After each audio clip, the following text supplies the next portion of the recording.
Hey guys, welcome back to my channel.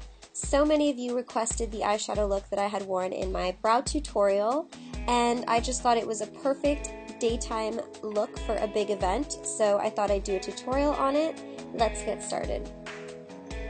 The night before a big event, I always apply a night cream just to replenish my skin. This one is by Me Beauty. I know we're all guilty of this, but leaving makeup around your eyes from the night before is not cute. So make sure that you wipe off any old crusty mascara, and I'm using my LA Fresh Makeup Remover wipes. Before I apply my makeup, I always like to put chapstick just to prep my lips so they're nice and soft, and this is the Olive Natural Beauty Lip Balm. For a daytime look, I would usually opt for a tinted moisturizer, but I wanted to show you guys this little trick that I do, which is taking a full coverage foundation and mixing it with a little bit of sunblock, and this is the Hang 10 sunblock, and this is going to protect your skin while also diluting that foundation so it's not as heavy, and it's kind of like making your own tinted moisturizer, but you have a little bit more coverage for those of you who want more coverage. So I'm just buffing that into the skin, and it kind of gives you a dewy effect as well because of the sunblock. It's time to conceal the under eyes, so I'm going to use my MAC Pro Longwear Concealer, and I'm just going to use my finger to apply this because sometimes your fingers just give a little bit more of a natural look. And then I'm going to set it with a translucent powder. I'm picking up just a tiny bit of that Hello Flawless powder from Benefit, and I'm just going to apply it where I get a little bit shiny. So I'm going to contour the hollows of my face a bit, and this is the Too Faced Chocolate Soleil Matte Bronzer. You guys always want to make sure to use a matte bronzer when contouring because a shimmer isn't going to make the hollows of your face look natural. A shimmer bronzer is more for an all-over glow, but to contour, you always want to stay matte. I'm just going to run that up the sides of my nose just a tiny bit as well. To highlight, I'm going to use MAC Shell, and this is a cream product, so I'm just going to use my finger to apply this, and I'm going to just dab it because if you rub this, it's going to ruin all the makeup you've placed underneath. So when you work with creams, just make sure to dab them.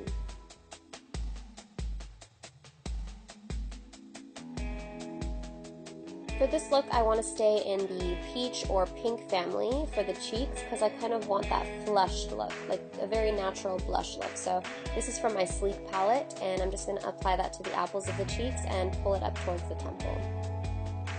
Now, to soothe my skin and also set my foundation, I'm going to use my Avène spray, and I'm just going to mist that all over my skin. Moving on to the eyes, I'm going to apply a base all over the lid and up towards the brow bone, and this is MAC Soft Ochre.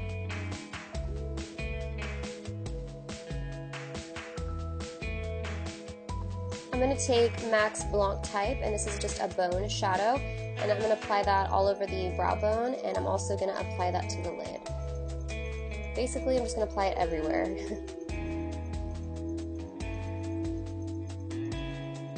I'm going to take Sienna, and this is from the Anastasia Lavish palette, and I'm going to start mapping out the crease area.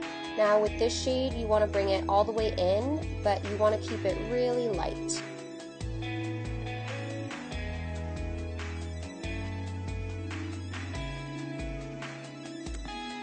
To blend that out, I'm going to use Orange Soda from the same palette, and I'm going to use that right above the eyeshadow we just placed. I usually use a fluffier brush for the transition shade, and this is a MAC 224. Now I'm going to go in with my Inglot Gel Liner and create that cat eye. A lot of you guys asked me where this brush is from, and a brand was going to come out with a brush line, but they never did, so it doesn't have a name, but I've seen a lot of people use paint brushes. It's just a paintbrush style eyeliner pen. Sigma makes a nice one as well. After we've created the wing, now we really want to define the outer crease. So I'm going to use MAC Cross Cultural. Any matte brown shadow will do for this look.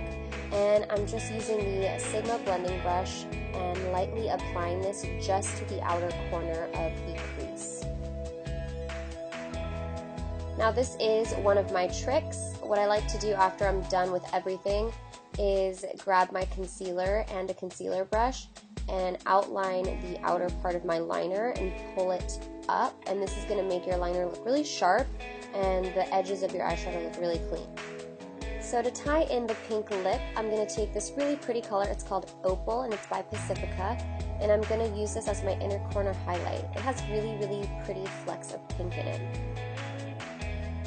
And to define the lower lash line, I'm just using Sienna and a little bit of that cross-cultural color that we used in the crease. It's time to apply some lashes. These are Iconic by House of Lashes, and they have been my ultimate favorite lashes lately. If you guys haven't noticed, I've worn them a million times. So the eyes are done, and now it's time to move on to the lips. I'm going to use MAC Pink Nouveau, if that's how you say it, lipstick, and this pink lip liner. It's kind of a generic brand. I don't really know where I got it from, but any pink liner will do.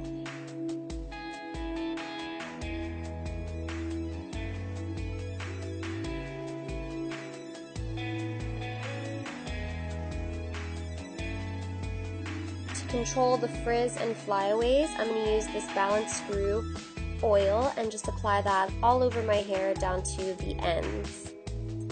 For a finishing touch, I'm going to use my body balm, and this is by Lulu Blossom, and I'm not really a big perfume fan, and so I love this because it smells like a dreamsicle or kind of like Starburst, and it's moisturizing the skin while also making you smell nice.